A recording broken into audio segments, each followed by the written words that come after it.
Welcome to Pomona College. It is a true delight to see a full house in one of the most spectacular venues this side of Grand Central Station, painted on the ceiling by the same artist. And it is a thrill for me to be able to welcome you all to the third annual Payton Lecture. The Pomona College Board of Trustees endowed this lectureship in memory of John Payton's life and work as a civil rights attorney and advocate. And you'll hear more about that in a moment. But the lectureship also honors the 9th president of Pomona College, President Emeritus David Oxtoby. He is with us this evening with his wife, Claire. David and Claire, welcome back.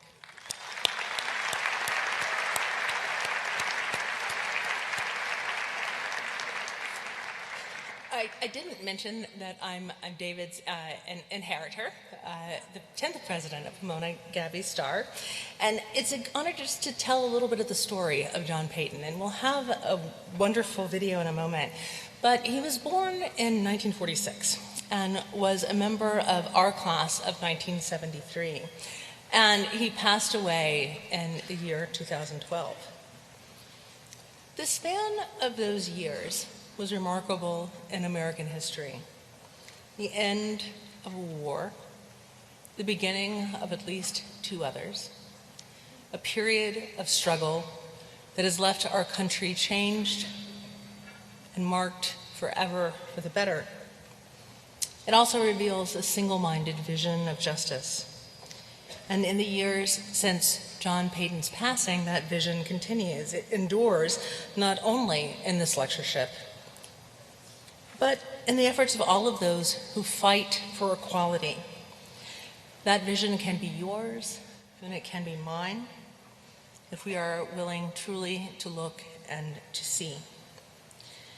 John Payton's wife, Gabe McDougall, has that vision, and I'm so happy that she is here with us tonight to introduce former U.S. Attorney General, the Honorable Eric Holder. It is an honor to have you, Gabe, and thank you for coming. She's a lawyer of her own right who has played a pivotal role in shaping human rights legislation around the globe. She is particularly well known for her work to end apartheid in South Africa and was recognized with a National Medal of Honor by the South African government for her contributions. She is a MacArthur Genius who received a fellowship for her advocacy of international human rights and has held several positions in the United Nations. She's a key player on the world stage and has spent her lifetime pursuing justice in very unjust times and in very unjust places. It's most fitting that she is here to introduce a key player on the American stage. U.S. Attorney General Eric Holder has dedicated his time, talent, and energy, both in and out of office, to seeking justice and equality, no matter the time or the place. And we are so fortunate to have both of them on this stage tonight, and I know this will be a remarkable evening. Please enjoy. Okay?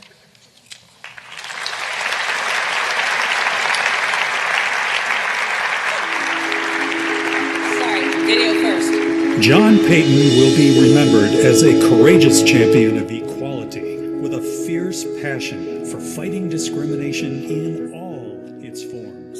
Barack Obama, 44th President of the United States.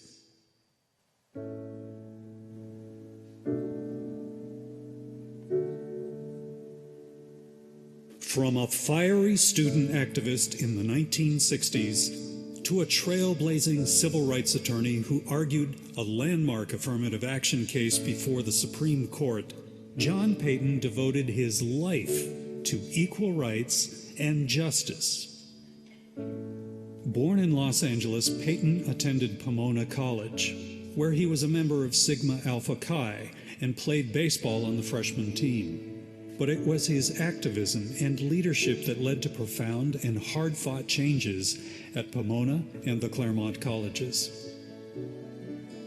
As one of only a few African-American students at Pomona, Payton led the struggle to establish the Black Student Union and was a co-founder of the Intercollegiate Black Studies Center. He also worked to create a more diverse campus, successfully lobbying the administration for the creation of a special admissions program to recruit black students. Payton's activism continued as a student at Harvard Law School, where he wrote briefs defending members of the American Indian movement involved in the conflict at Wounded Knee. And when violence erupted in Boston following an order to desegregate schools through busing, Payton took legal affidavits from black students injured in the protests. After graduation, Payton joined Wilmer Hale, a decision influenced by his interest in the D.C. law firm's pro bono work for the NAACP.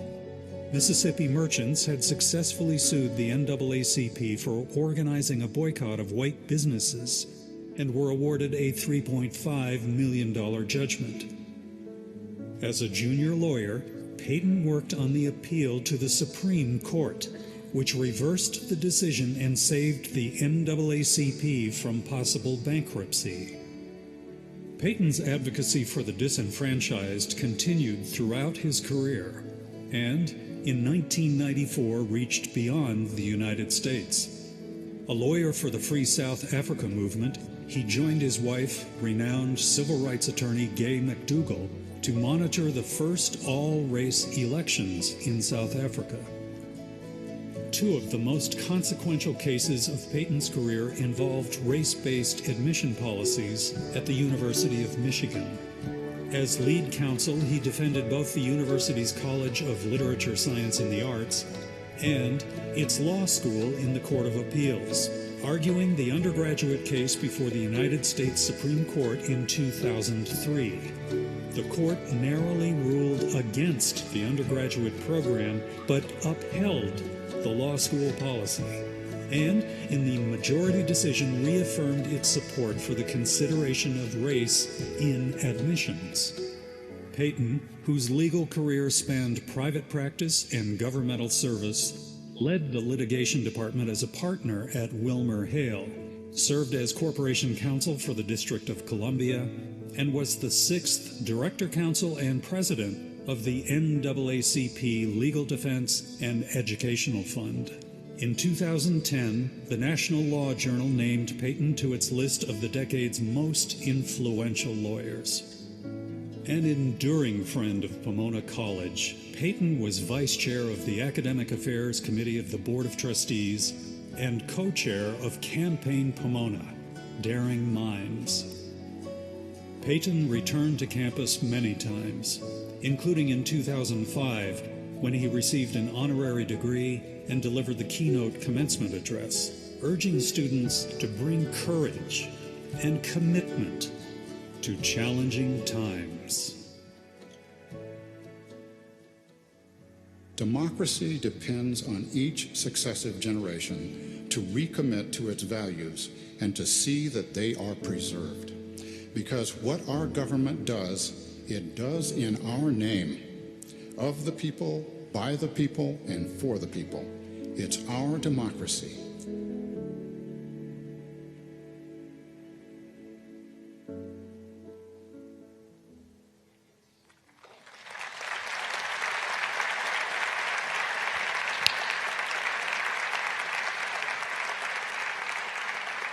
Good evening. I was very fortunate to have 30 years of love and partnership with John Payton. He was a person of unparalleled integrity. He had a phenomenal intellect and a deep sense of commitment to the cause of equality for all. And he was a totally unpretentious person who had an incredible sense of humor, really. I think everybody who knew him would say that almost first of all about him. Anyway, we shared a sense of activism about ending apartheid.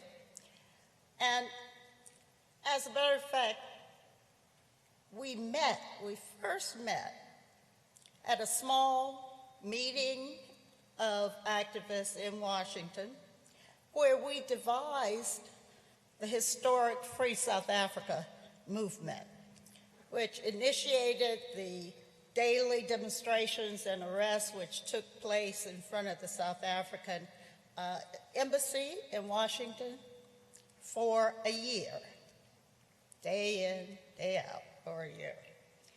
But that tactic caught on around the country, and it mushroomed into a national movement of civil disobedience, galvanizing support for U.S. economic sanctions against South Africa and the veto, the vote that overrode the veto of President Reagan.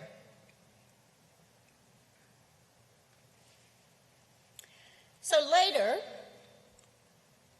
when I was appointed to serve on the official South African Commission, which ran the elections in 1994 that ended apartheid and also installed Nelson Mandela as president of that country, John relocated to South Africa to be with me during what was a really turbulent but also historic period.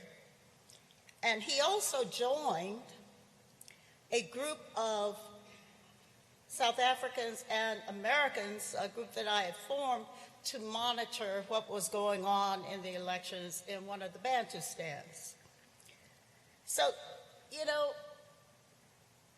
it was a phenomenal partnership. And that was just one of many adventures that we shared over the time that he and I were together. John, as you have seen from this video, really is among the great giants of the civil rights leadership legal community.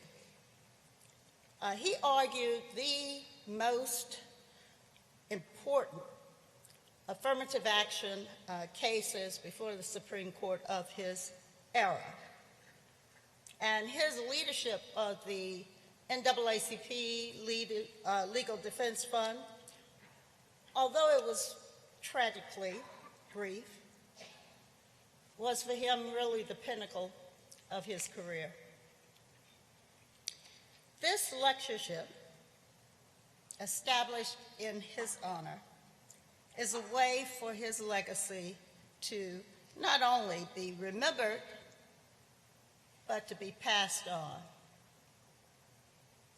And I am certain that John would be very pleased that this lectureship joins with honoring both him and David Oxtoby in its recognition. John really felt very privileged to work with David, who's now the predecessor of President Czar, when he was on the trustee board here at Pomona. So this evening we are very privileged to welcome as the Payton Distinguished Lecturer for 2020, the Honorable Eric Holder, former Attorney General of the United States under President Barack Obama. Attorney Holder is a history maker.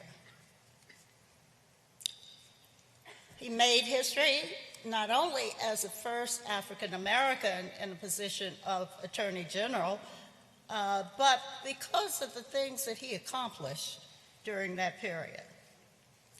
On his first day as Attorney General, he made a promise that it would be his top priority and that the Justice Department's chief responsibility would be to protect the rights, security, and the interests of the American people. with the support of a host of incredible professionals in the Justice Department. He made good on this promise. On his watch, most relevant for tonight, the right of equal access for all Americans to the ballot box was ensured. On his watch, there was enforcement of the rights of the disabled. On his watch and through his leadership, police departments across the nation made meaningful reforms, and violent crimes steadily dropped across the country. On his watch, multiple terror threats and plots against the United States were thwarted. And, you know, the list goes on. There's so many things that one could say were real accomplishments during that period. But it's not just, and I think we must not just consider this list a roll call of his accomplishments. It is a mandate to all of us, compelling us to preserve and extend the gains he made possible. And Eric Holder has definitely not stopped in his pursuit of justice. Now, as chair of the National Democratic Redistricting Committee, he's taken on the fight against gerrymandering. He is called gerrymandering, and I like this quote. He's called it the biggest rigged system in America. And he said that in order to restore fairness to our democracy, we have got to make sure that politicians don't choose their voters, but rather that voters should choose their representatives. How true. Now, I've been asked to also, and I want to make sure to do this, make a brief program note. After the Attorney General makes some remarks this evening, he will be joined by Professor Amanda Hollis-Brusky, who is a professor of politics here at Pomona. She and Attorney General will have an opportunity to dig a little deeper and discuss in more detail some of the critical issues facing our democracy today. Professor Hollis-Brusky is the author of Ideas with Consequences, an examination of the Federalist Society, which is a conservative legal movement.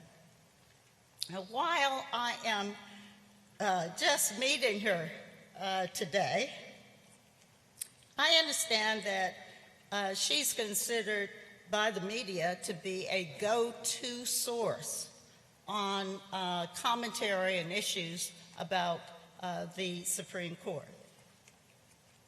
So now I want to say one more time how much our country has been served by having Eric Holder as Attorney General. His career is a long list of accomplishments that make, to me, two clear points. First, you know, I look at what he's done and I see that the spirit of the civil rights movement really is still there burning. And when he speaks, I think you will see that there's a clear vision of a moral and just society that he will speak about that's within our reach. He's somebody who will be making history for decades to come. And so I hope you will join me in welcoming the Honorable Eric Holder.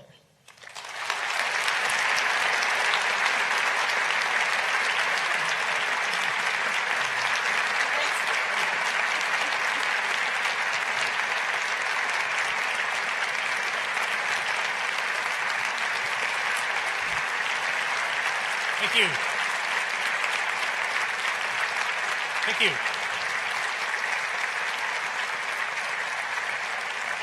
I can't see any of you out there, but I'm assuming that was a standing ovation. Thank you. Was it? I really can't see you. Thank you, Gay, for that wonderful introduction. She characterized her relationship with John as a partnership in many ways. I was a good friend to both of them, and I want to assure you that that was, more than anything, a romance. And I never saw John happier than when he was with Gay. She completed him, and they were a wonderful couple to see. I am honored to be here this evening at this really great institution as we celebrate a life well led, and we celebrate a person of great consequence, John Payton. I think it's fitting that we are here. This is a place that helped to shape the man who became my friend and who became such an important part of the American dream. He was an extremely successful lawyer, and by any traditional measure, his was a great career. He was a partner at a large law firm. He was the head of the D.C. bar. John achieved a great deal, but it is what he did with his prodigious talents in other ways that I think made him truly exceptional. As the head of the NAACP Legal Defense Fund, by arguing for landmark civil rights cases while he was in private practice, by devoting his time to people that were too often forgotten, John Payton truly distinguished himself. That is how he made his mark. He was really more than a great lawyer. He was a warrior for justice. By successfully shaping the law when it came to employment discrimination, by protecting affirmative action to redress historical wrongs, by protecting the right to vote, John really proved himself to be an indispensable person in making this nation live up, or attempt to live up, to its founding ideals. His untimely death took him from us far too soon, and that pain is especially felt now, while we are in the midst of an unprecedented assault on the values that, at its best, have defined this nation. How much more cogently and effectively could arguments be framed to counter the really pernicious effects underway at the highest levels of our government if John were still here with us? How many more people would rally to the causes of justice and equality if John was still here to lead? I think that if we are truly to honor the man who brings us here together tonight, we must commit ourselves, as he did, to the fight for a better America. It's not enough to bemoan our fate. John's life showed that action is the only antidote to injustice and misconduct. I miss my friend. He was there for me in the toughest of times, always with a supporting thought or a plan for action. Sometimes interesting plans for action. Sometimes unexpected plans for action. Sometimes plans for action that I said, John, we just can't do that. But he always had a plan. I miss that laugh of his and the twinkle that he'd get in his eye when he and I agreed on a unique approach to dealing with an issue, or where I said, John, we simply can't do that. I miss that fearlessness, that spirit, and that lack of self-importance. John was truly a great man. He was an even better friend. In his honor, I hope that we will all leave tonight committed to being engaged in the fight to save our democracy.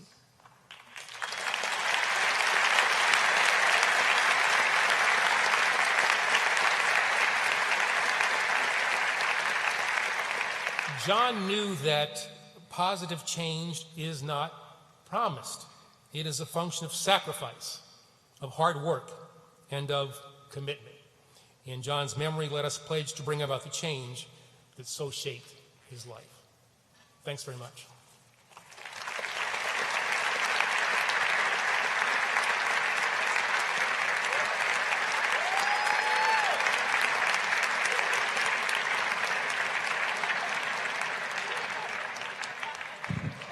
I thought that was for me, sorry.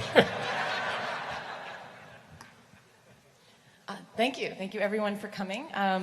Quick scheduling note. There is a clock here in front of me, a digital clock that says 6:57. I've been told I have until 7:30 with Attorney General Holder. After that point, we'll actually open it up for a short Q&A. I can't see either, but I'm told will be some standing mics. And so the way that will go is once I open up the Q&A, we'll have folks line up in front of the standing mics, and we'll take as many questions as we have time to take. You know, I'm a little concerned. When we talked about this, I was kidding you about I didn't want to go through an enhanced interrogation technique. And with these lights, I'm really kind of feeling this is, you know... Is John Yu out there? I hope not. It's a little Guantanamo-ish here, you know? If we start there, where will we end up?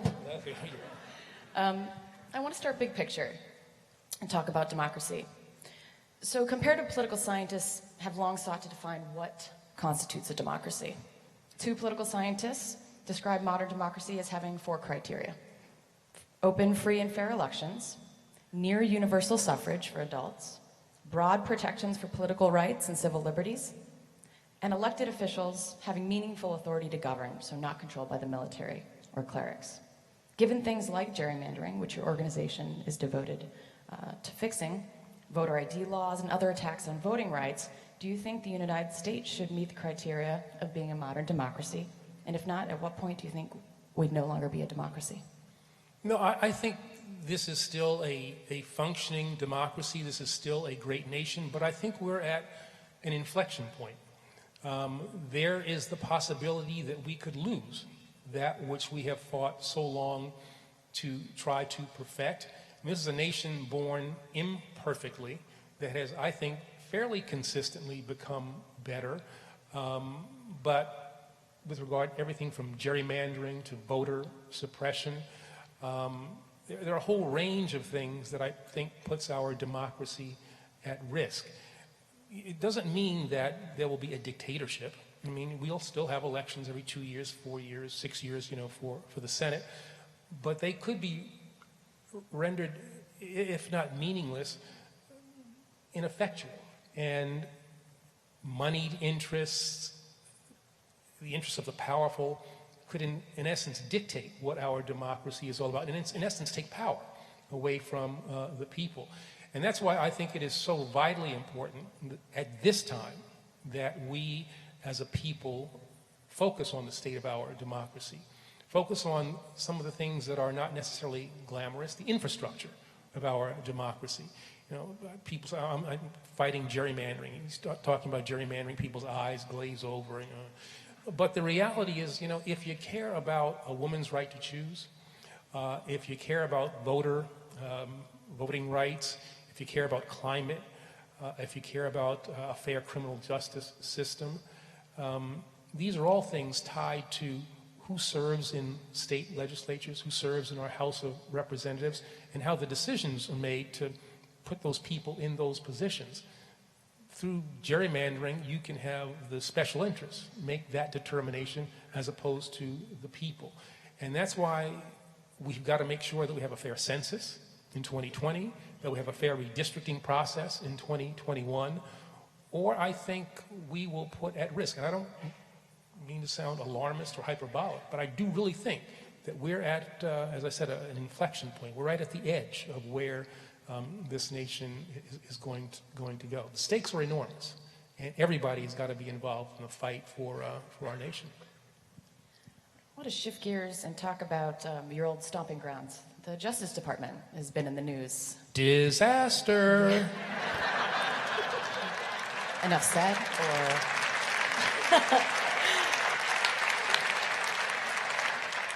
So even prior to the Roger Stone incident and for prosecutors resigning. You'd written an op-ed claiming that President Trump's Attorney General, William Barr, was, quote, unfit to be Attorney General because of public statements and actions which you describe as, quote, ideological and nakedly partisan. Given that the AG serves at the pleasure of the president, given our era of hyperpolarization and partisanship, how can an Attorney General perform her role in a nonpartisan, non-ideological way without risk being removed, given that they serve at the pleasure of the president? Well, see, that's the deal.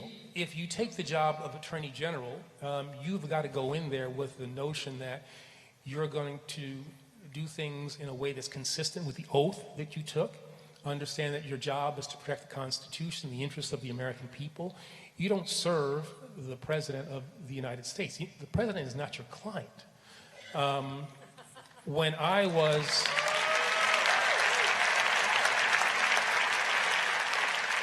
During my confirmation process, Senator Pat Leahy from Vermont was chair of the Judiciary Committee, and you do these interviews before you actually do the confirmation hearing.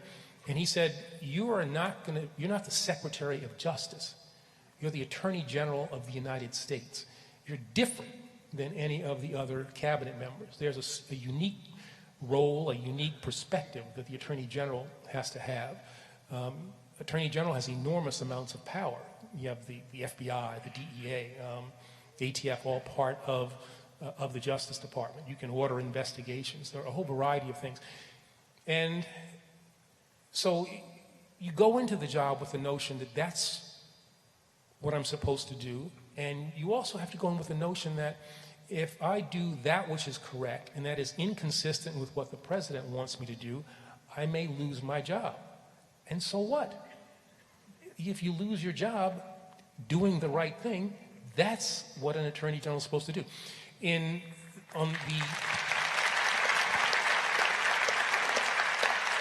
On the fifth floor of the Justice Department, where the Attorney General's office is, there's a big conference room, and the AG gets to pick 4 of his or her predecessors to put up their portraits.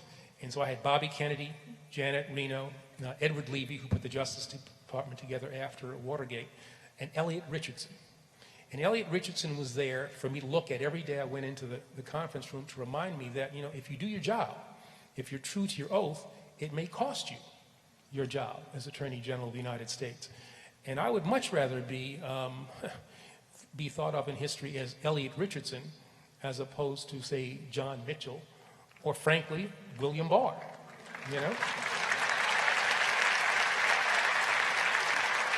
And the best presidents are the ones who understand that the Justice Department has to have a degree of independence that other departments do not have. You're still part of the president's cabinet, and you're still working, to promote his or her agenda. But if you're AG, there is a certain level of remoteness that you have to understand has to be a part of the job, a certain amount of independence that has to be a part of the job. Barr, I was somewhat optimistic about him when he was confirmed. I was, 1,000% wrong about the kind of AG he was going to be in his second go-round. He has put at risk that which we hold dear when I think about the Justice Department as an institution. And I say this, it's a tough job, and there's almost like a club. You're kind of reluctant to criticize people who succeed you, and I've held back a lot, but I've reached a breaking point where I simply cannot countenance what I see. I have to use the voice that I have, the prominence I have, the fact that I did that job. I have to be as vocal and as critical as I've been. It doesn't come naturally to me, but I feel it's my responsibility.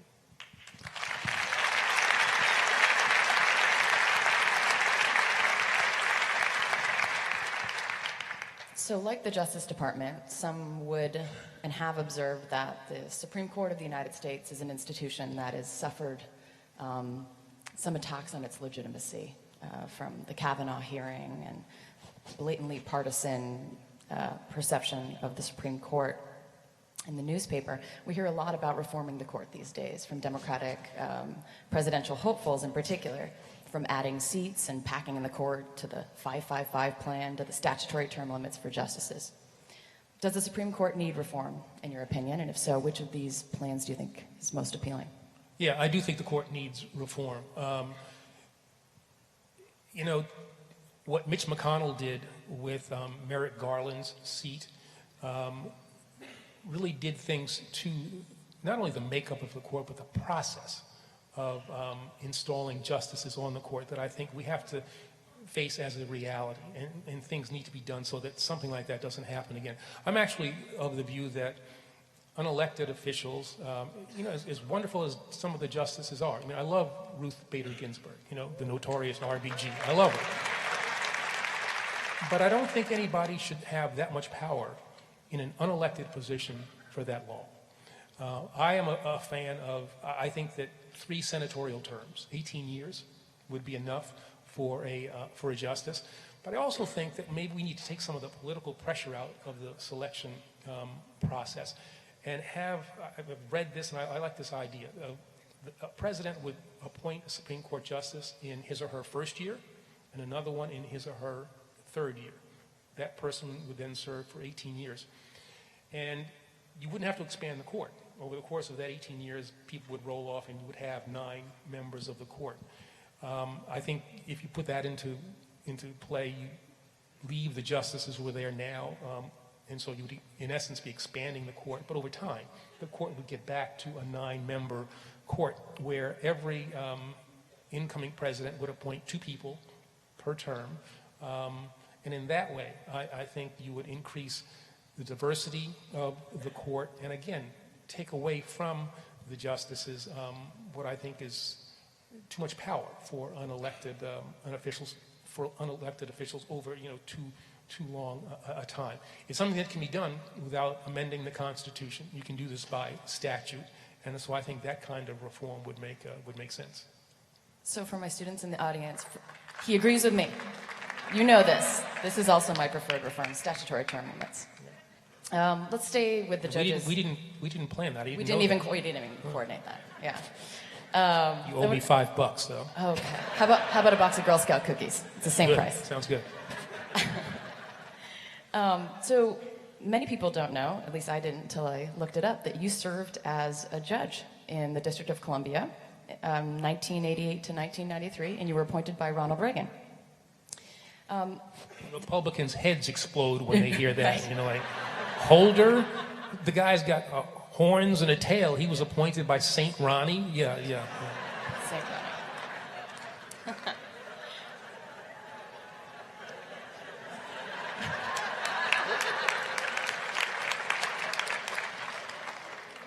So the Judicial Code of Conduct was recently amended to prohibit sitting federal judges from appearing before groups that have a clear ideological or partisan bent. Should sitting federal judges, in your opinion, and justices be banned from appearing before groups such as the Federalist Society, maybe the ACLU, the American Constitution Society? Will this rule help keep judges more impartial, or is it an undue burden on a judge's freedom of association that will have little or no impact on their impartiality? You know, I think we just need to deal with a reality. You know, the Federalist Society basically has been making the appointments to the federal courts, the Supreme Court, the list that they give to, you know, those in the Trump administration. And so saying, all right, we're not going to let judges appear before them, justices appear before them. What does that mean? You know, these are, we have ideological appointments to the courts. I frankly just don't see the harm. Justices are going to do what they're going to do. I mean, you know, not going to the Federalist Society, not going to the American Constitution Society is not going to make a justice any less ideological. It's maybe an appearance thing more than anything. But, you know, the reality is that justices, I tend to disagree with, you know, Chief Justice Roberts, who says there aren't Obama judges, there aren't Bush judges. Yes, there are. Yes, there are. You know, and that's not necessarily a bad thing. A president is trying to put on the court people who reflect his or her worldview. And we expect them to get on the court and then to judge cases on the basis of, the facts, the law, but I think we delude ourselves into thinking that people's life experiences, the ideological views are not a part of, the decision-making process.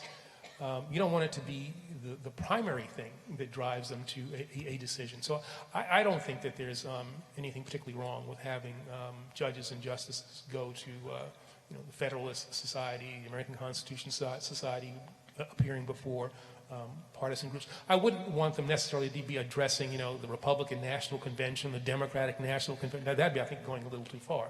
But legal groups that have that are identified in a particularly ideological way, I think that's fine. The next question comes from a student, which you'll be able to tell from the question. If marijuana becomes legal... If this is a hard question. I still have people at the FBI, and I'll find out the identity of this student. And all of you who might be thinking about asking questions, understand that. I still have FBI friends, an FBI guy with me, and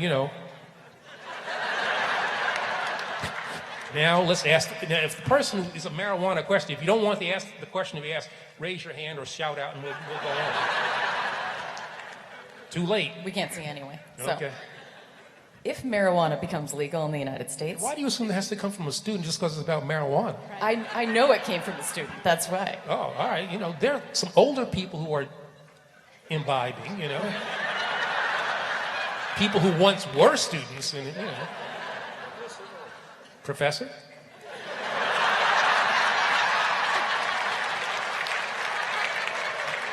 Where are those Girl Scout cookies again? She seems... Oh, she's got the munchies.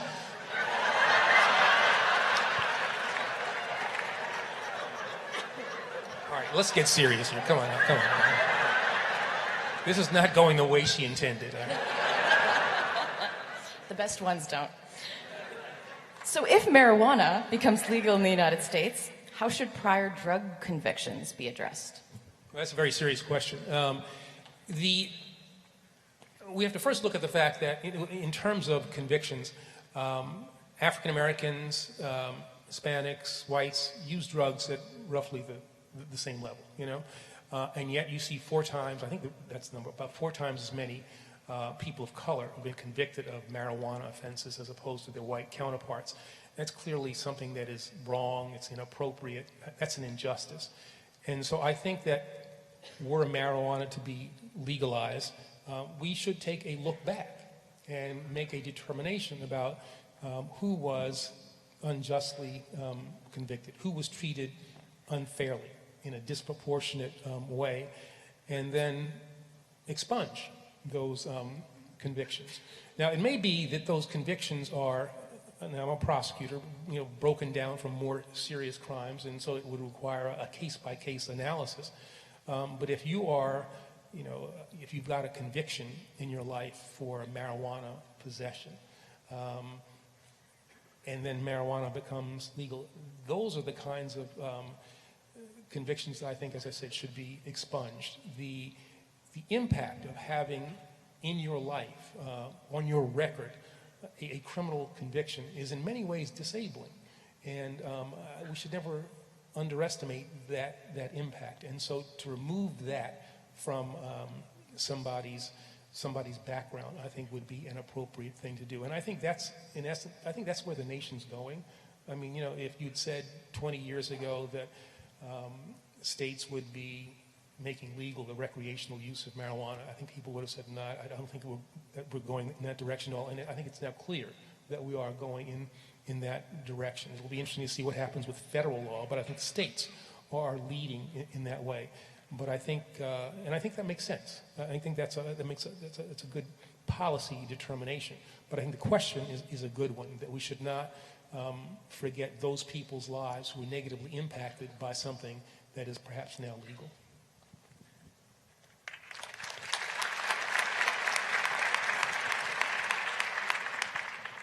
So come back to gerrymandering for a second. The Supreme Court's racial gerrymandering precedents, it's long recognized a link between race and partisan politics. So in many places, there's a strong correlation between being non-white and being a Democrat.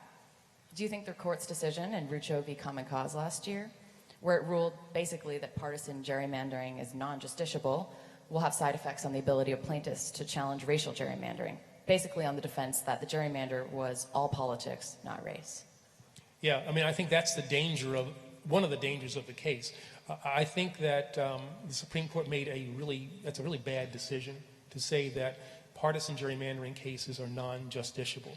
And combined with the Citizens United case, unlimited amounts of money, there's a suite of Supreme Court cases where I think the court has really turned its back on that which I think has the primary responsibility to protect, and that's our electoral system. And that case, wrong, I think, just kind of viewed in isolation. If the federal courts are not the ones to look at systems and make determinations about whether or not partisan gerrymandering has gone so far as to render meaningless a person's ability to cast a vote, well then who else should do that? The court says that, on the Voting Rights Act, we will still look at racial gerrymandering cases. And the question you ask, I think, is a good one. This Supreme Court decision will give plaintiffs, will give defendants in federal cases the ability to say, well, wait a minute, this wasn't a racial gerrymander. We're not trying to do anything against people of color, African Americans, Hispanics. No, this was a partisan gerrymander. And oftentimes, those things are hard to distinguish. People of color tend to be Democratic as opposed to Republican. And we have seen in state legislatures, North Carolina, Wisconsin, any number of state legislatures, where they've been unashamed to use the power that they got from the redistricting that occurred in 2011 to gerrymander in a partisan way and in a racial way. And that decision by the court will make it more difficult to prove racial gerrymandering, and will have a negative impact on our democracy. That's why we need term limits. Term limits. I need absolute power for 48 hours. Only 48? 48 hours, well, maybe 72. 72 hours, and I can make everything okay. I do have a question here on the imperial presidency. Maybe that's a good segue. Only 72 hours. Or the imperial Eric Holdership for 72 hours. I'm someone who studies and teaches about the separation of powers, and I've long been concerned about the rise of what many call the imperial presidency, particularly in the post 9/11 war on terror reality. In what ways, you as a strong critic, and Obama as a strong critic from the outside of the Bush administration's policies, in what way, once you got into the Justice Department, he got into power, do you think the administration pushed back on that? And in what ways might it have maybe continued that legacy? Yeah, I mean, I think we were critical of a lot of what happened in the Bush administration, and I think justifiably so. Everything from interrogation techniques to the use of executive branch power in ways that we deemed inappropriate. We tried when it came, for instance, to the authorized use of military force, the AUMFs, the AUMF that really kind of serves as the basis for so much of our military involvement around the world, past after the 9/11 attacks. We actually went to Congress and worked with Senator Tim Kaine to come up with plans for a new AUMF so that there would be a legislative imprimatur placed on that which we wanted to do in the executive branch. But it was really interesting to see how people in Congress made a political determination. They were not concerned with the power that they were giving to the executive branch. They were more concerned about the political implications of their hands being on an AUMF that was then used by the executive branch, perhaps to engage in a war that would ultimately be deemed politically unpopular. And I was really kind of surprised by that. I thought that by the executive branch saying we want to be partners with the legislative branch in these very important decisions, that we'd find willing partners. And we found one, as I said, in Senator Kaine and others, but when it came down to it, trying to look for support, we simply did not find it. And I think that's something that's very dangerous. We are a government that works best when all three branches are asserting their legitimate powers. There's a friction that is, I think, healthy for our democracy. And when you see one branch acceding to the other, that puts at risk this delicate balance that I think the founders did such a good job in creating. Now, having said all that, it's, I don't think the criticism that I made or that President Obama made was unjustified or unfair, but there is a difference when you ultimately you go from running for office or from critic to being a person who has to run the government. And you have to make these critical decisions. You become maybe a little more sympathetic. Again, I don't think I was unfair. I don't think that what I said was unjustified, but I maybe understood better what had happened in the Bush years. Doesn't mean I would have done what they did, but I understood it in a way that I perhaps did not understand when I was in the process of voicing those concerns. Harold Coase basically said the same thing, yeah. So I often tell my students that post-2016 world is a time of great political possibility, for better or for worse. Things we never imagined could happen have happened, but that opens up space for creativity as well. What possibilities for political or legal action do you see in a post-2016 world that maybe would have not been as visible to us? I think that in a post-2016 world, it's been made clear that the American people have got to be more involved in our government.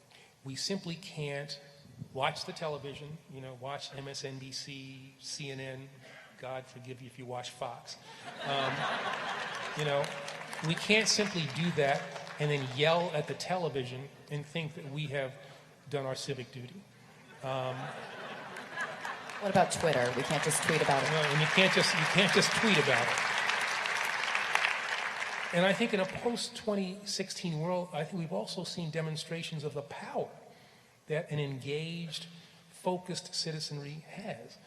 Everything from the Women's March, the day after the inauguration, to the ways in which people flooded the offices of their senators and their congressmen when the Trump administration was going to try to undo Obamacare.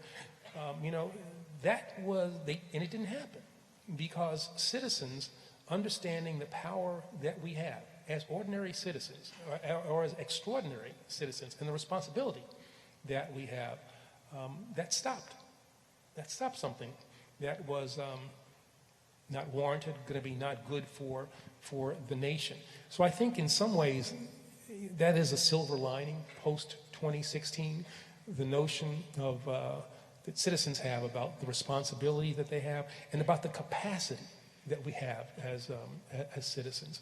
And so I think everybody's got to be engaged, figure out what is it that you're going to do to make this nation better, to stop policies that are inconsistent with who we say we are as a nation, and understand that if we stay together, if we focus, if we commit ourselves, if we follow the lead of people like John Payton, if we want to honor his memory, we can be an effective force. And so I think that is the lesson that I get post 2016. You got to be involved.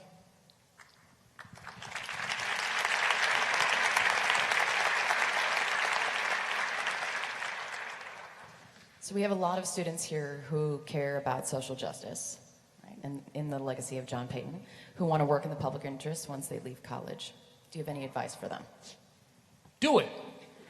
Man, I've got 4 more minutes. Do it. I mean, the reality is that you're never going to have a better opportunity than when you're young, when you're mortgage free, when you don't have, well, you got student loans, like that's a whole different deal, which are almost like mortgages, or you don't have as many kids as you ultimately will have, you've got a degree of freedom to experiment, to try things.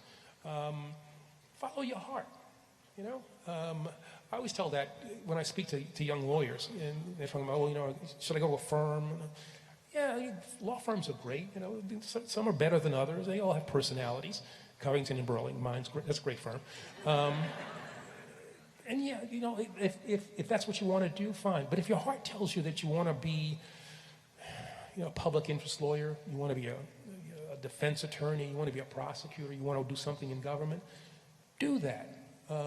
You know, take advantage of the freedom that you have early in your career to, as I said, follow your heart. The experience that you get will help shape your career, help you make ultimate decisions about the kind of law, the kind of career, if you're a non-lawyer, that you want to have.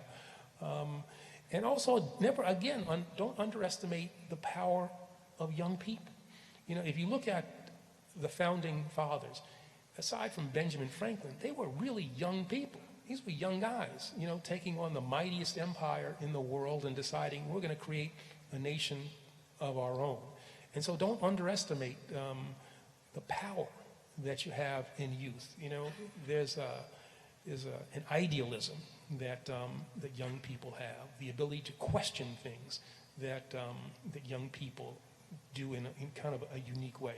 You know, take advantage of those things and use them for the betterment of society. And in doing so, you will enrich your own life.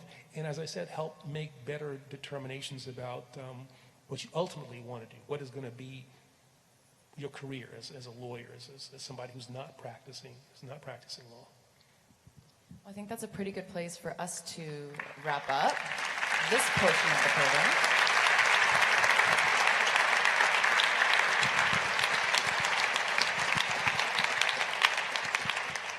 As I said, there should be, or soon will be, mics. Are there mics? There are mics. I can see you. Okay.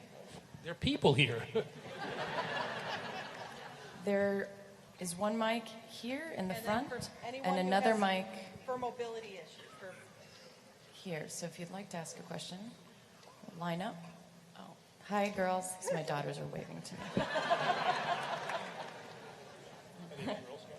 They are Girl Scouts, yeah. I want my cookies. House full of cookies.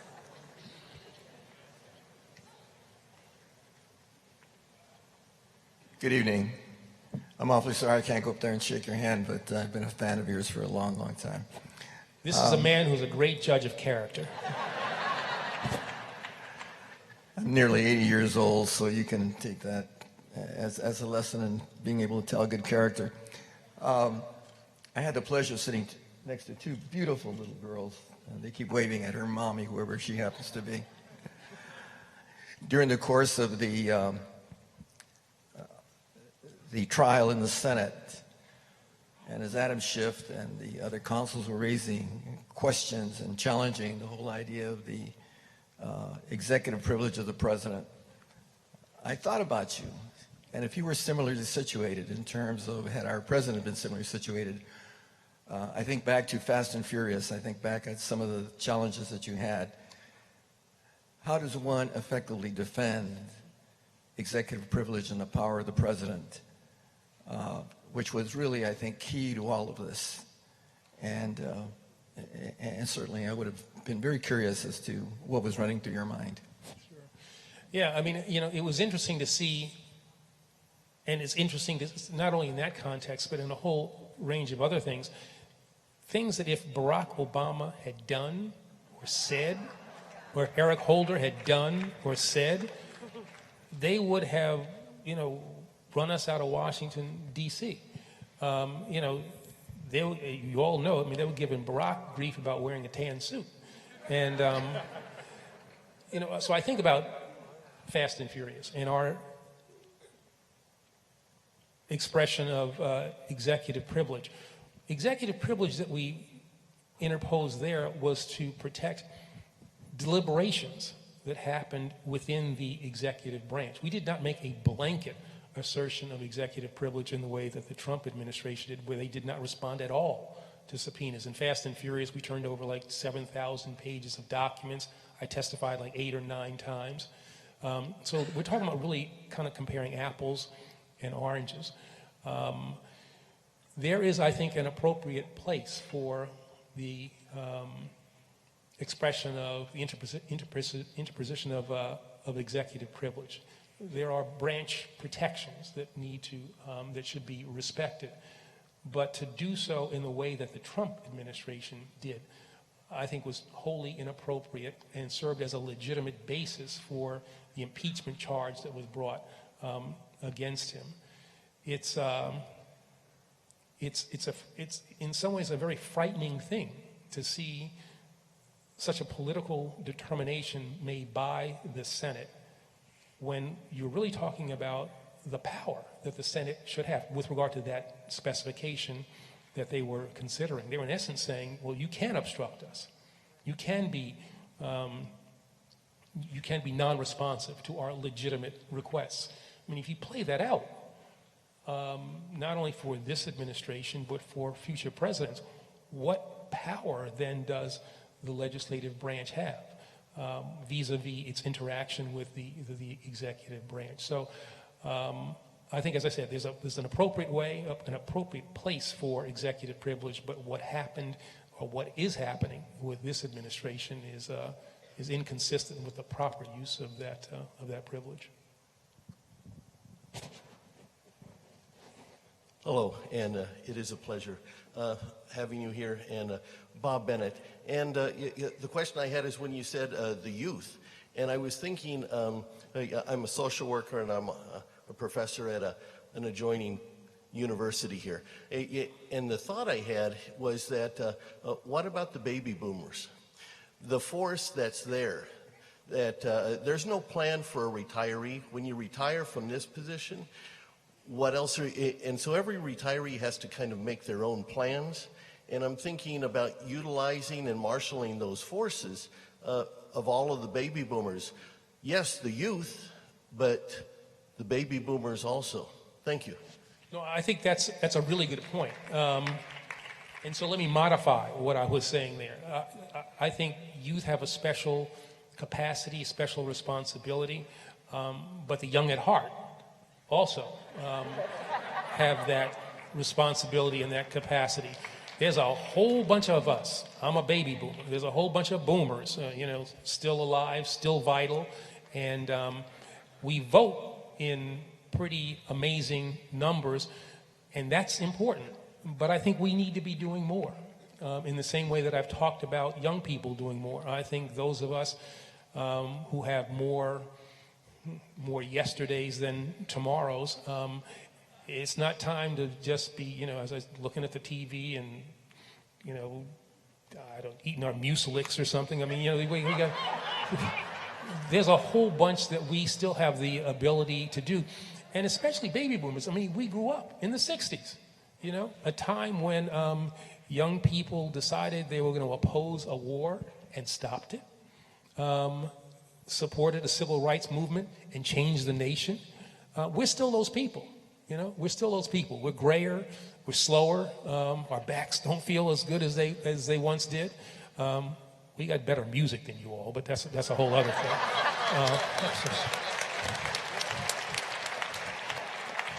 I often wonder, 50 years ago, we're still singing, Temptations, My Girl. It's a good song.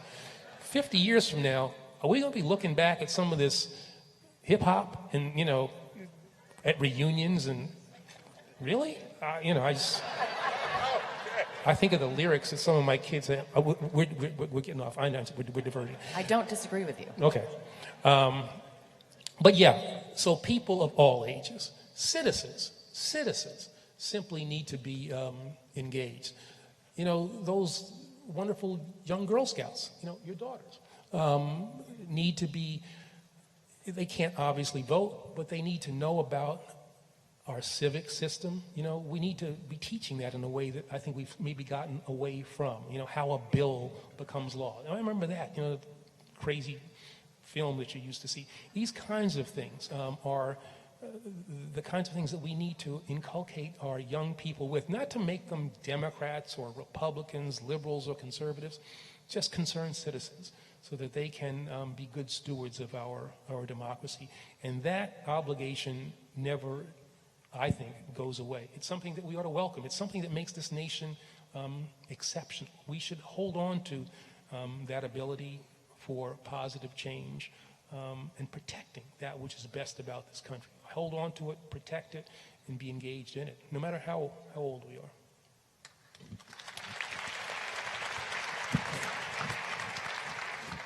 Good evening. Really appreciate listening to you speak tonight. I'm reading a book entitled Barack and Joe, The Making of an Extraordinary Partnership. You were mentioned in the book as one of a few people that helped pick then candidate Barack Obama's running mate. And I was hoping you could share with us a little bit about that process and what at the time seemed to be an unlikely partnership, but then turned into, for what many of us was a really lovable partnership. So if you could share a little bit about that and why Joe Biden was the choice at the time. Yeah, that's actually an interesting question. Then Senator Obama asked me and Caroline Kennedy to lead the vice presidential search. And we went through a really long, exhaustive process, put together binders, did huge numbers of interviews. It was really an interesting process where you talk to a congressman, the head of a union, and once we assured them that what they told us would be held in extreme confidence, and they say, "You sure?" And it's, yeah. And then you say, well, these are we started with a list, I think, of 25 people, and you'd hear senators talking about other senators and say, "Oh, she'd be a disaster. She'd be awful. Do not consider her. Or he'd be awful. He's terrible. I can't stand him." And these are Democrats talking about their colleagues. He said, "No, you sure this is not? They're not going to know this?" And I said, "No, they're not going to know it." And so we went from, I think, 25 to 10. We ultimately got down to 3. And I remember I was on Martha's Vineyard. We came back to my house, Caroline and I, and we met with the 3 finalists. And Senator Biden came in. I remember he had on it's a funny thing how you just remember things. He had on a crisp white shirt, a blue blazer. He looked like $1 million. And he really just got it in the interaction that we had with him. He had a lot of support from the people we had interviewed. And I remember Caroline and I decided that we would write separate memos about who we thought should be the nominee, and we both reached the same conclusion that Joe Biden was the person. And it was also interesting. I'm revealing things here that are going to be in my book, but when we were in Chicago, and on that first day, the first time we met, and President Obama was charging us with this responsibility. As people were walking out, he turned to me and he said, "It's going to be Biden." And I said, "What?" I mean, I had no idea that he was leaning one way or the other, and he didn't want us to do that. He says, "But watch, I bet it's going to be Biden." And it turned out that that's who we ultimately chose, or ultimately recommended.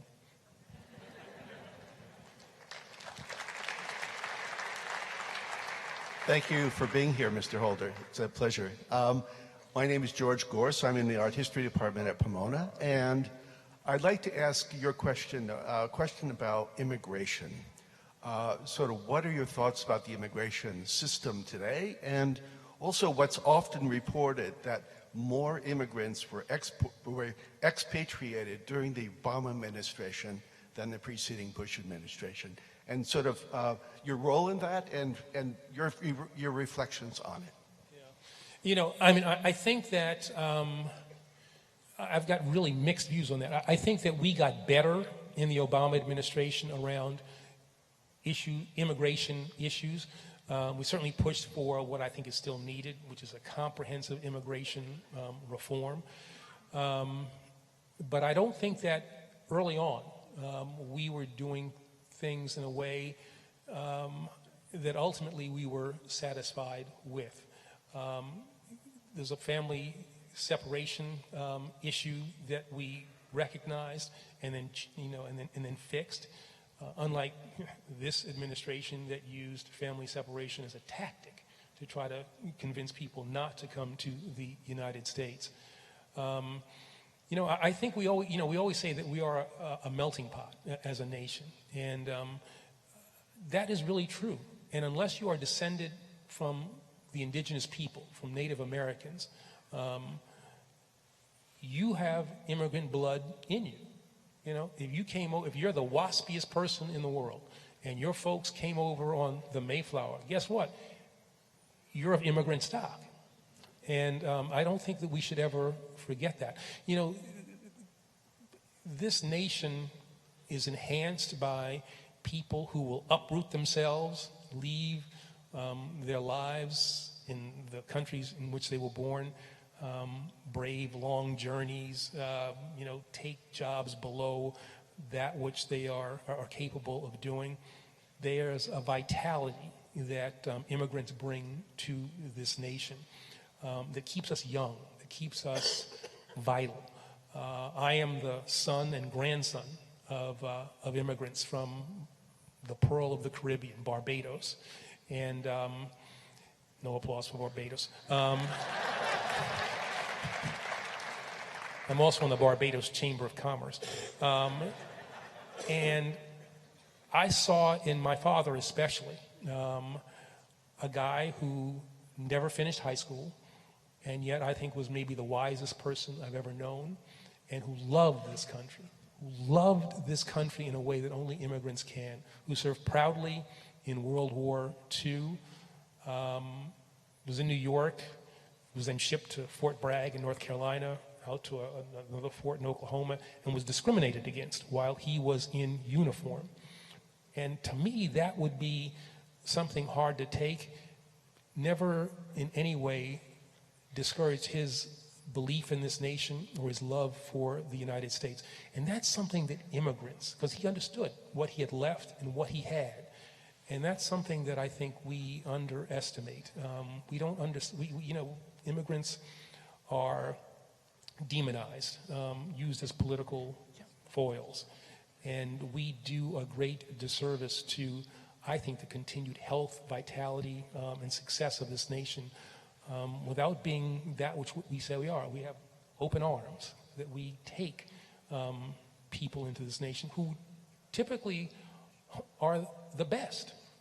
These are the folks, as I said, willing to uproot themselves, take chances. Those are the kind of people we want in this country.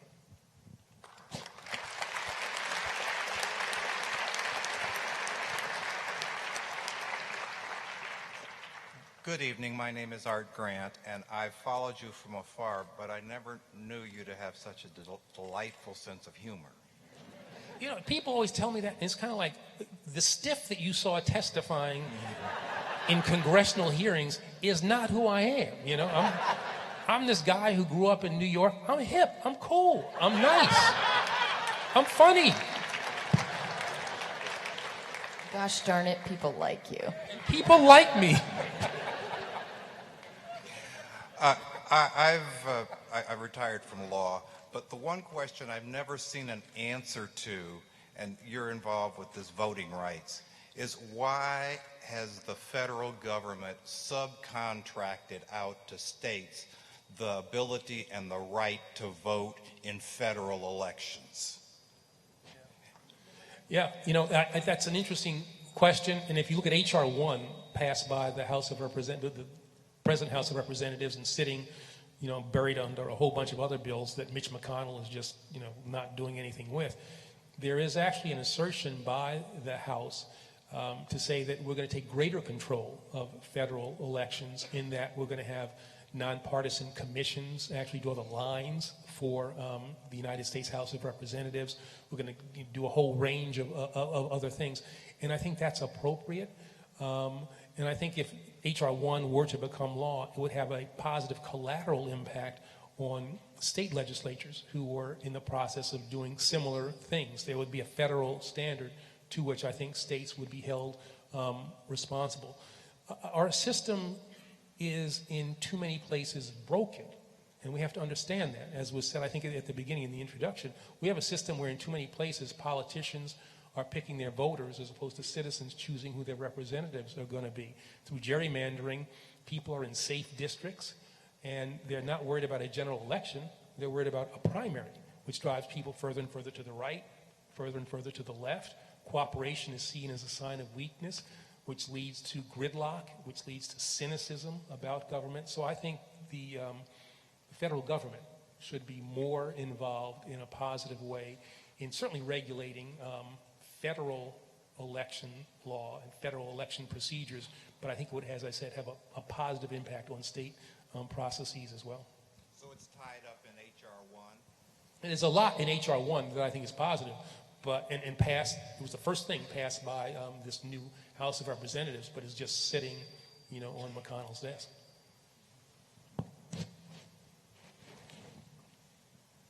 Hello, I'm Jonathan Ivey. I live nearby, and I feel very fortunate to be able to come around the corner and see you here. So, but what I was hoping you could help me with a yeah, but answer to an argument that I hear all the time, and it's when I think of you and Obama, I always thought of you as being on the same page, which was very effective.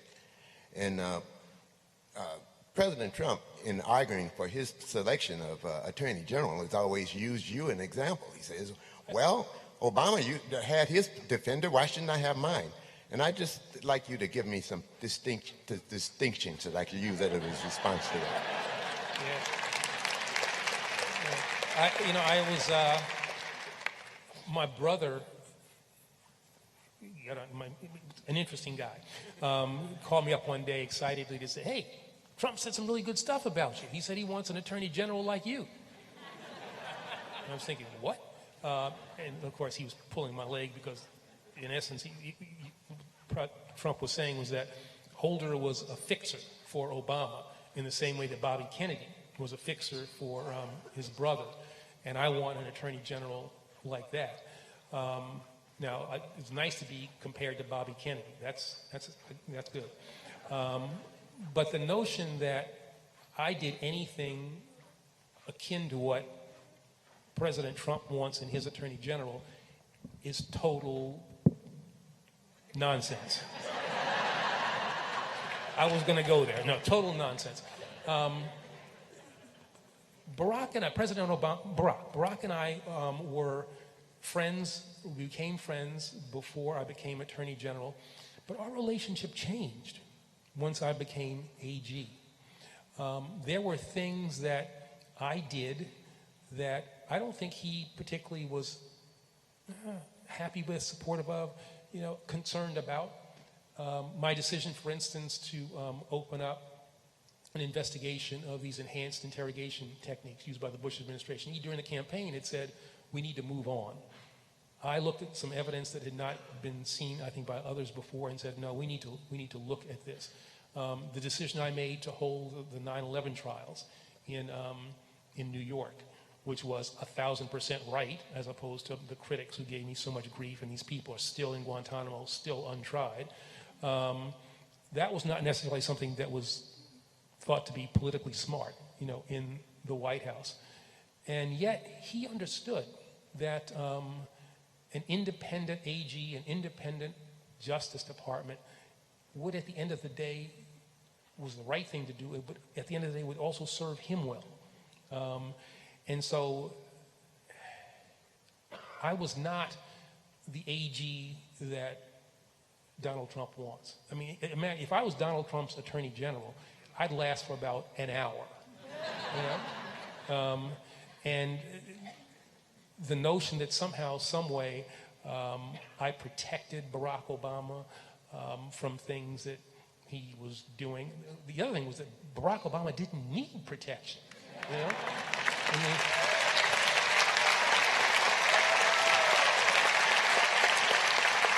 so it was easy to be his AG. Now, he has said to me, there's about 3-4 things that, once you're out of office, about 3-4 things I want to talk to you about, decisions that you've made. And I got to assume these are things that he didn't necessarily agree with. But I never heard from him, while I was AG, about his dissatisfaction with or concern about. Just 30 seconds. When I made the decision not to defend the Defense of Marriage Act, that was a decision that I made. There was a divided Justice Department, but I made the decision we weren't going to defend DOMA. But I didn't consult with him. I thought this was a Justice Department determination, a legal determination. But I said, all right, I don't want him to read about this in the newspapers. And I remember it was a Super Bowl party at the White House that I was attending. It's a humble brag. And so I said, I need to tell you about something. And I told him, I said, I've just decided I'm not going to defend, we're not going to defend DOMA. And he said, and this is an indication of who he was as a president vis-a-vis his attorney general.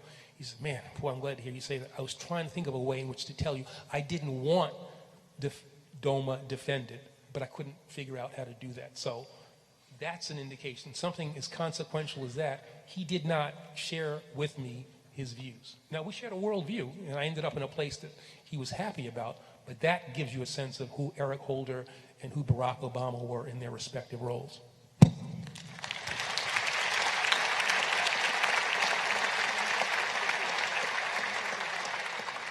Mr. Attorney General, it's a great honor to be able to see you talk tonight. Now, I have a question. I was reading recently about how a lot of the courts have in recent years, alongside with a lot of federal bureaucracy, taken more of a role in taken more of a legislative role than was originally intended in the Constitution. And one of the reasons for that I read in the 2006 critique of the Bush administration, where the right went wrong, was that Congress did not want the authority because a lot of congressmen and congresswomen of both parties have found it easier to not have to vote on important issues, so that then they are immune from the voters. How is it that the courts can return to the legislative branch their rightful power and also have the legislative branch use the power that it is supposed to, instead of just shrugging it off and leaving it to the bureaucrats and to the courts to decide what policy is? Yeah, I think that's a really good observation, and one that worries me. The abdication of the legislative branch from doing that which the Constitution says they are supposed to do is, I think, ultimately very detrimental to our democracy, our system of government. But it really comes down to, making political determinations about not wanting to take what are so-called tough votes. I hate that when I hear that. It's a tough vote. Well, what the hell are you supposed to be up there doing? Just doing things that are easy? I mean, you don't get elected and you're then supposed to have a 40-year career if a tough vote means that you might not get reelected. Well, guess what? That means you've done your job right. You're a patriot. And I will thank you for expressing yourself and doing that which the people put you in office for.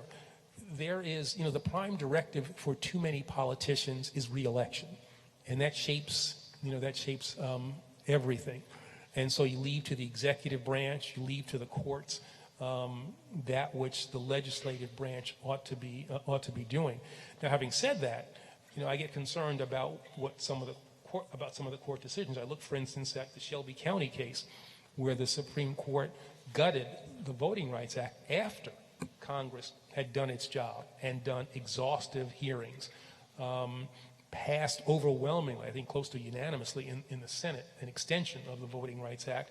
And the Supreme Court, in essence, I think, substituted its own judgment about the continued vitality of a part of the Voting Rights Act. So I think each of the branches needs to stay in their lanes, but also needs to have the guts to do that which they were selected for at the courts, elected for in the legislative branch.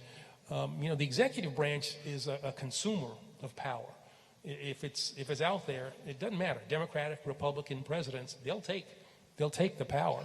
And the presidency, as it exists now, is different than it was, let's say, certainly before Franklin Roosevelt. And there's been an accumulation of power that in some ways is understandable and in some ways has been a positive, but over the long term is not necessarily good for us as a nation. Okay, thank you, sir. Okay, we've got time for about one more question. Thank you for being here. There's a need for diversity. Could we have a woman asking a question?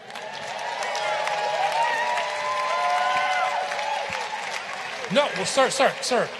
How about this? Well, there we go. Thank you for being here. I really appreciate your outspokenness, particularly your very candid reaction to the question about Bill Barr. The silence of many figures, in particular Robert Mueller, have been very damaging and continue to be damaging. Should someone like Mueller be saying more, be doing more to be outspoken at this moment with the knowledge he has on how his investigation has been perverted and how many of his prosecutors have been tarred and damaged inappropriately since the end of his investigation? Should Mueller be a more vocal figure speaking to the truth? Thank you. Yeah, it's an interesting question. I've known Bob for probably 25 years or so. He's not wound that way. I wish that he had been more forthcoming about his findings, especially after Barr mischaracterized his findings. If there was an initial reluctance on his part to share what his findings were, saying, and I understand, the prosecutors, investigators investigate cases, and if you don't find wrongdoing or chargeable offenses, then you're quiet. But once Barr mischaracterized that which he said, I think he should have been more forthcoming, more willing to engage on such critical issues that he dealt with. But I also think that, we blame the media in part and us as well.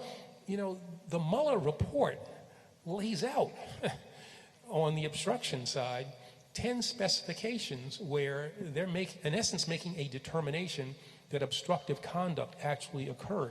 And essentially was saying, all right, Congress, you should now do something with it. It wasn't, I think Bob could have been more forthcoming, more verbal about it, but they did put in that report a lot of really relevant information that was kind of glossed over, that was mischaracterized, and that we didn't necessarily take the time to examine. But as I said, Bob is a guy, I think, a great public servant, a patriot, a person who has contributed much to this nation. I think in a lot of ways, his reluctance to talk is really just a function of who he is. So I don't want to be critical of him, but had that been me, I think you'd have heard more. All right, I've been given the green light for one additional question. Please. Please don't take my photo. It gives me migraines when I get a flash in the face like that. I'm hoping I can be heard on this thing. Okay, I'm a little short. I'm shrinking as I get older. You made a comment about people having more yesterdays than tomorrows. I think that's all of us if you believe in climate change, but that's not what my question's about. I'm a boomer who wants to take some action. I want some specifics about what we could do about the gerrymandering and voter suppression.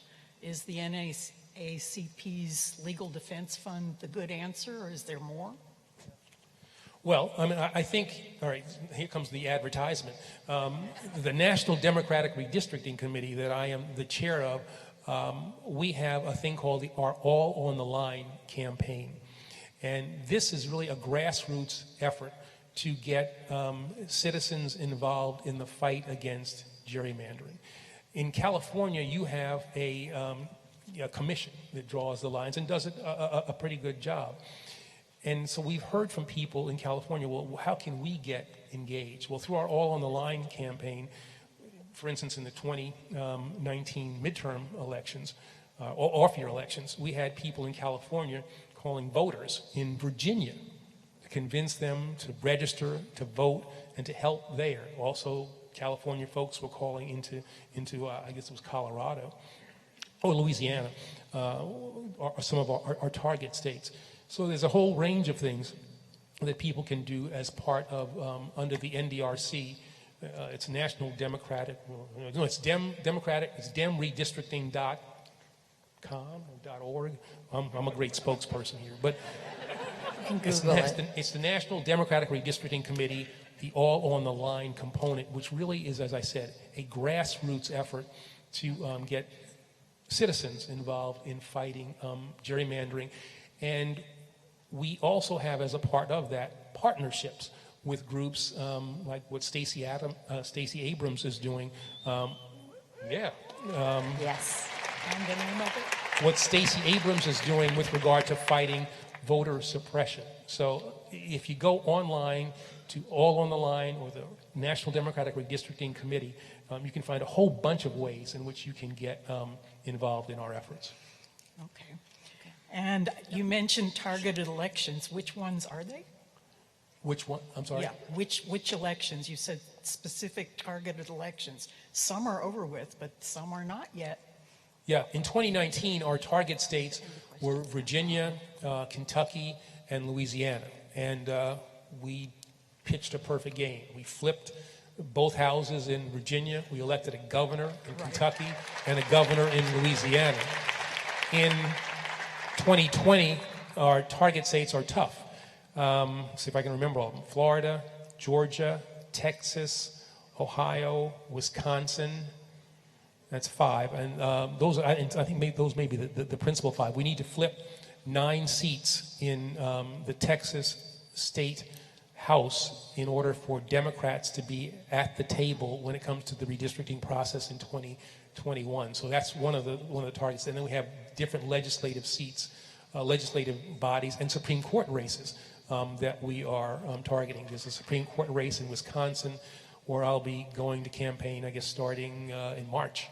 And so we have, but this is all on our website. And so we have, as I said, specific states and then specific races within those states. So I want to thank you. We are. All right. Can I say one more thing? Yes. Okay. One of the things that I've tried to talk about here, and I think it's consistent with the life of John Payton, is the need for activism, the need for us all to be involved. We, as I said, underestimate the abilities that we have, the capacities that we have, the responsibilities that we have. You know, Dr. King said that the arc of the moral universe is long, but it bends towards justice. Well, that arc only bends towards justice when people like us, people like you, put their hands on that arc and pull it towards justice. And so in every day, in every way, we need to be thinking about what is it that we're doing to pull that arc towards justice. And here's a little exercise that I go through that I would recommend to you. Sunday night, ask yourself, what have I done in the previous week to make this nation better, to pull that arc towards justice? And what am I going to do in the week coming to make this nation more fair? It's not an easy thing to do, you know.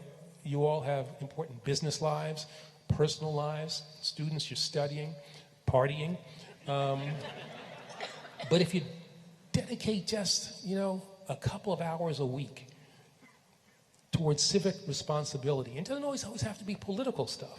You know, there are young people starved, younger people starved for the kind of attention that adults can share with them. There's a whole variety of things you can do to make this nation better.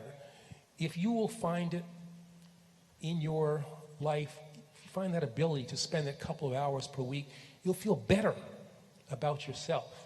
And this nation will be better as a result of the efforts that you expend. So ask yourself, as I said, what am I doing? What am I doing? What am I doing? And feel that you have that responsibility. What are you doing as a good American citizen? Not enough to bemoan our fate. What are you doing to make the positive change that is possible real? Let's make this happen. Thank you. That's the conclusion of our program. Please join me in thanking Attorney General Holder.